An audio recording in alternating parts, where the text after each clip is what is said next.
Hi, my name is Mike Stish. I'm editor-in-chief of Hackaday, which I like to describe as the gold standard in entertainment for engineers and engineering enthusiasts.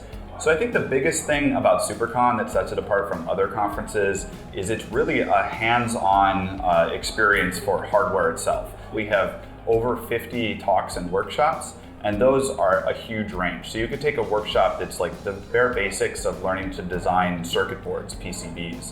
But we're also looking forward to a talk on designing circuits that deal with high voltage, and it's getting the chance to interact with experts on topics like these is not something that you would normally do, but it should be. And that's kind of the purpose of SuperCon, like normalizing interactions between absolute experts, beginners, everyone in the middle, with that excitement to learn new things and to try new things out.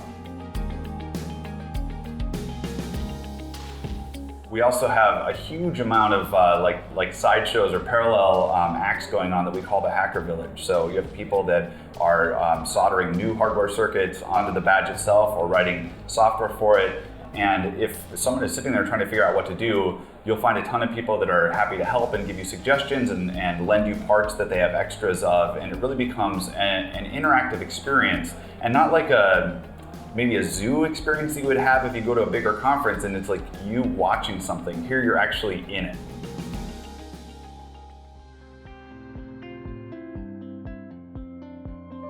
So I'm Marietta West. And I'm Angela Sheehan. And together as Etta and Jella, we developed a wearables platform.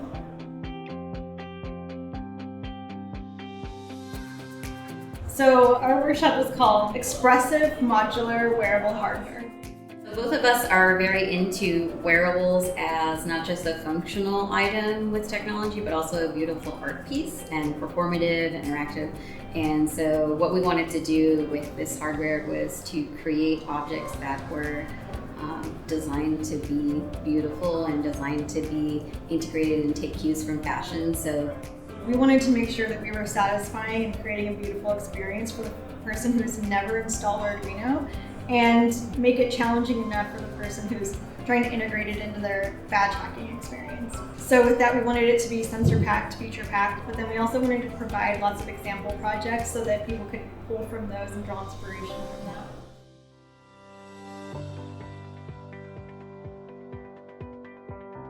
So my name is Jennifer. I'm professionally a software engineer and hardware prototyper. And for Hackaday, I built this gesture recognition wand. So what that means is you can kind of wave the wand around and it'll figure out what gesture you're doing. And depending on the gesture, it'll play an appropriate sound effect. It's a relatively simple project. I started with a Raspberry Pi and an IMU. So an IMU is a basically really cheap orientation sensor. I wired them together and I attached it to a phone battery.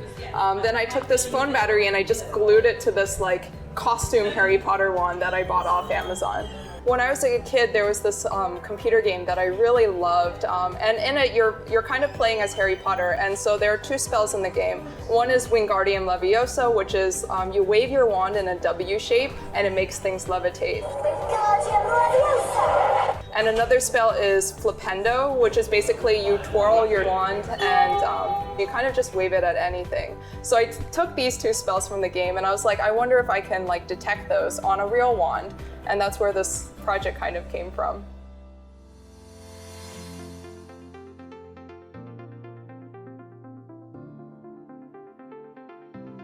My name is Amy Dansby. I'm actually, my day walker job, I'm a software simulation developer.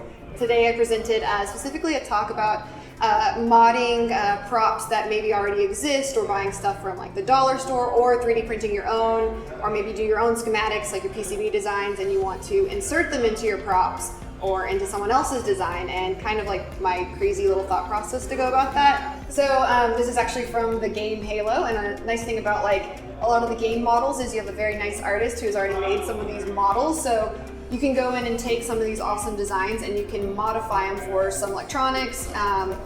Like this one has just simple wires. They're just 5mm LEDs and a resistor that are wired up all through every single one, and separate battery packs and just coin cell batteries so you can change stuff out. Pew, pew. I feel this is really good for costume people, or not even just costume people, but people maybe want to make stuff for like their kids, or you make want to add on for like a special little event. You don't don't feel you have to go all out for everything, but I feel the cosplay community absolutely loves to go out. We over-engineer everything, and people are so obsessed with either the movie or the fandom, whatever they're following, they want to make stuff exact. And it's fun because I feel like they may not know how to do it, but they will find a way to do it. And it looks phenomenal. And they may not have like the engineering degree, but they just need that one little like gateway drug into, you know, what they can do, and they will find a way.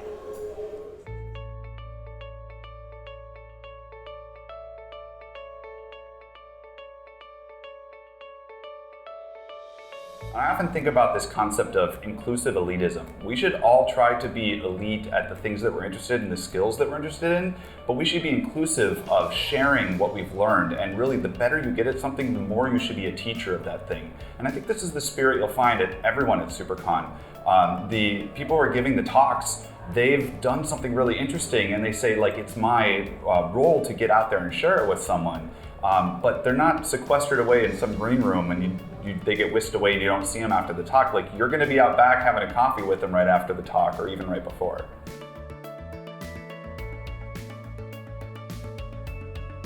People need to realize that everyone starts someplace. This is really welcoming and inclusive, and if you're just interested in like how electronics work, how they're designed, how they're built, how you control them, this is going to be like Candyland for you. You should come and try it out.